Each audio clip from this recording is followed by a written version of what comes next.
Udah pada tahu belum? Tiba-tiba anak-anak pada berjatuhan kena gagal ginjal. Terus itu gimana dok kalau kena gagal ginjal gitu? Harus cuci darah juga? Kok bisa dok? Kan masih kecil. Yuk kita bahas. Kita bahas dulu dari gejalanya ya. Jadi gejalanya itu anak-anak itu memiliki demam, batuk, pilek. Kemudian ini yang membedakan. Tiba-tiba warna urinnya berubah menjadi coklat. Dan tiba-tiba kencingnya sangat sedikit hingga sampai tidak buang air kecil sama sekali. Gimana cara taunya dok kita anak kecil kita tuh pipisnya seberapa? Nah ini dia, ada tabel ukurannya. Yang diperhatikan mungkin mudahnya untuk para orang tua adalah warna urinnya.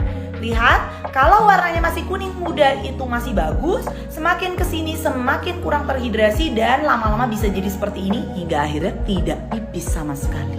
Karena ini masuk ke dalam klasifikasi pandemi, sehingga dicari tahulah penyebabnya apa. Hingga akhirnya ditariklah 15 obat yang diduga menjadi penyebab dari gagal ginjal pada anak. Ini adalah obat-obatnya.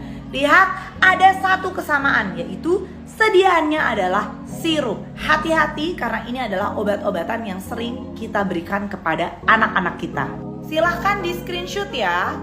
Tetapi tidak sampai di situ aja. Akhirnya muncullah surat edaran dari Kemenkes setelah dapat hasil rapat. Dan ini ya berikut edarannya. Hasil press conference terdapat beberapa butir. Yang pertama, menaiknya kasus gagal ginjal akut itu mulai dari akhir Agustus sangat melonjak dan tidak terdapat kaitan dengan vaksin COVID. Kemudian Menkes telah melakukan pemeriksaan laboratorium terhadap faktor resiko. Yang keempat, akhirnya dilakukan pemeriksaan pada sampel obat yang digunakan oleh pasien, ditemukan senyawa campuran senyawa yang menyebabkan kejadian dan faktor resiko lainnya, yaitu obat-obatan yang tadi 15 tadi akhirnya ditarik.